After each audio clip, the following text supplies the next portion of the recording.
Hey, what's going on, crosstown coordinators and coaches? This past week, I was actually having a conversation with Patrick and just talking about some dynamics in his service, and we were talking about the dynamic of giving criticism to different teenagers that are doing different parts of the service on stage. So whether that be worship or the game or things like that, and the goal should be that this type of criticism should come from either the service coordinator or their assistant.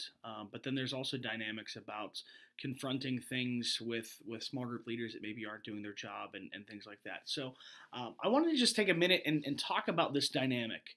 Um, so ultimately, it is your responsibility to confront somebody that's not doing their job, or to give some constructive criticism if there's some areas for them to improve in. But it's really important to understand the fragile dynamics that are in place here. Um, you can't just take a title and on a new role and begin to have these conversations because you have that title or the role or the position. There is a period of time where there has to be some extensive investment into a relationship so that you gain influence. Um, so some of these roles, specifically the coaches' roles, are relatively new, and we haven't been doing this for a little while, and we started doing this maybe in September, I guess. Um, so before you can start to have those tough conversations with small group leaders or people that are presenting on stage, it's really important for you to make some deposits in their life. Um, I recognize that maybe a model that you could use in having some of these conversations is maybe times that I've had conversations like that with you.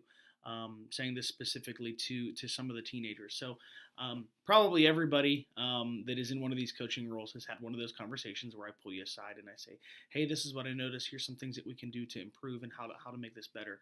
Um, but I typically try to be very intentional about building enough influence with in each person's life before I have those conversations. So before I get to that point where I can be very direct and shoot straight with somebody, I've had a ton of conversations with them, sometimes hundreds of conversations with them, and they all start out very, very positively.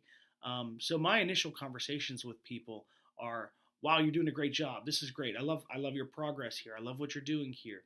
Um, it has to be very positive because there's a point in time where I have to gain trust with the person that I'm interacting with. I have to gain the right to speak into their life. I have to really receive permission to give criticism, and that typically comes when you have lots of positive, encouraging, and uplifting conversations with people. Um, so I love to see like a 10-to-1 ratio, where you're saying positive things, especially initially, where you're saying 10 positive things to someone before you get to the point where you're saying, um, before you're saying a negative thing. I also have over the last decade, I've tried to make other deposits, not just my words, but sometimes just my time and my actions. There's a reason that I throw big giant parties at my house with 50, 60 teenagers. I do that because I want everyone to know, hey, I care about you as a person. I want everyone to know that, hey, you know what, I'm a real person too, and I want to just spend time with you and hang out. If my only interactions with people were, hey, this is what I saw and this needs to change, I never build up any credibility and gain any influence. So I was very strategic about that, and I want to be intentional about investing in people's lives and making deposits in them so that they know I'm not just there with a big stick that comes down when I'm upset with somebody or when something doesn't go right. I want to make sure that they understand that I care about them as a person. So as you're functioning as coordinators and coaches, you need to be very intentional about making those deposits. Um, Here are some things that you can do to make deposits. I'm just going to go through a bunch of random things. I'm not saying you have to do any of these things. Each one of you has to develop your own style. But the easy thing is positive words. When somebody does something right, catch them doing something right, and just tell them, "Man, that was awesome. You did great. Really good job." You can say that face to face. Sometimes after a weekend service, I'll get my phone out and I'll just think, man, who did a really good job?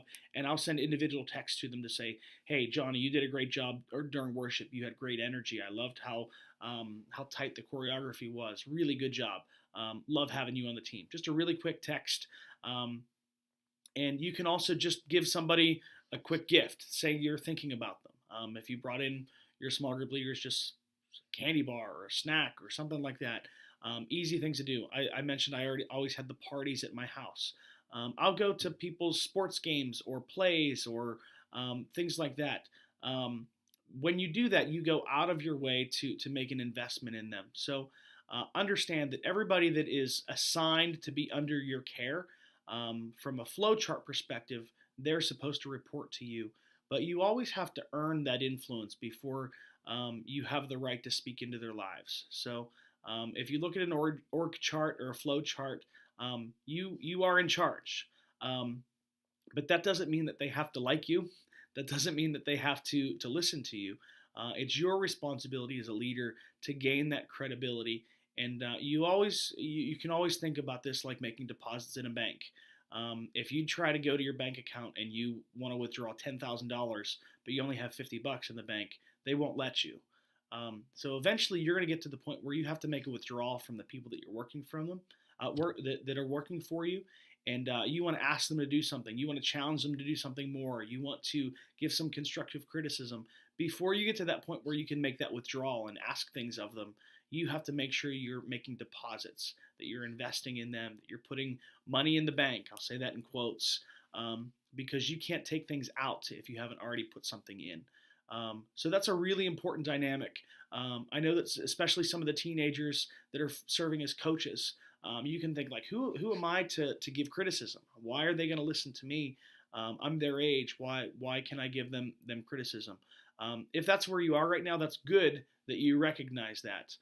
What I would challenge you to do is right now make some significant deposits in their life, because anytime that somebody is your biggest cheerleader, they're encouraging you, they're telling you positive things, you always will start to listen to them more. There's going to be a level of respect that they have for you. So your first step is start making those deposits.